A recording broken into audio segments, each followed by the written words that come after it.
ಅವನ್ ಸರಿಲ್ಲ ಇವನ್ ಸರಿಲ್ಲ ಅವನ್ ಸರಿಲ್ಲ ಇವನ್ ಸರಿಲ್ಲ ಅಂತಾರೆ. ತಪ್ಪು ಮಾಡಿಲ್ಲಂದ್ರೆ ನಿಮ್ಮಪ್ಪನೇ ಹುಟ್ಟಲ್ಲ. ಈ ಭೂಮಿ ಮೇಲೆ ಯಾರು ಕರೆಕ್ಟ್ ಆಗಿಲ್ಲ. ನಾನು ಒಳ್ಳೆಯವನು ಅನ್ನೋನು ತಪ್ಪು ಮಾಡ್ತಾನೆ, ನಾನು ಕೆಟ್ಟವನು ಅನ್ನೋನು ತಪ್ಪು ಮಾಡ್ತಾನೆ.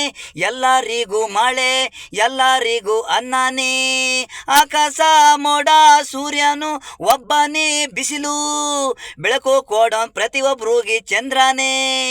ಇದಕ್ಕೆ ಯಾಕ್ರು ತಪ್ಪು ತಪ್ಪು, ಅವನ್ ಸರಿಲ್ಲ ಇವನ್ ಸರಿಲ್ಲ ಅವನ್ ಸರಿಲ್ಲ ಇವನ್ ಸರಿಲ್ಲ, ನೀನು ಸರಿಲ್ಲ. ಈ ಭೂಮಿ ಮೇಲೆ ಹುಟ್ಟಿದ ಮೇಲೆ ಸರಿ ತಪ್ಪು ಇದ್ದೇ ಇರುತ್ತಾವೆ. ಎಲ್ಲ ಕೆಟ್ಟರು ಮೇಲೆ ಮಾತಿಗೆ ಒಳ್ಳೆಯವರೇ, ನೆಂಬುದ್ರೆ ಮಕ್ಕಳು ಆಯ್ತವೆ, ಯಾಮಾರುದ್ರೆ ರೇಪು ಆಯ್ತವೆ. ಪ್ರತಿಯೊಬ್ರು ತಪ್ಪು, ಅವನ್ ಸರಿಲ್ಲ ಇವನ್ ಸರಿಲ್ಲ ಅವನ್ ಸರಿಲ್ಲ ಇವನ್ ಸರಿಲ್ಲ ಅಂತಾರೆ. ತಪ್ಪು ಮಾಡಿಲ್ಲ ಅಂದ್ರೆ ನಿಮ್ಮಪ್ಪನೇ ಹುಟ್ಟಲ್ಲ.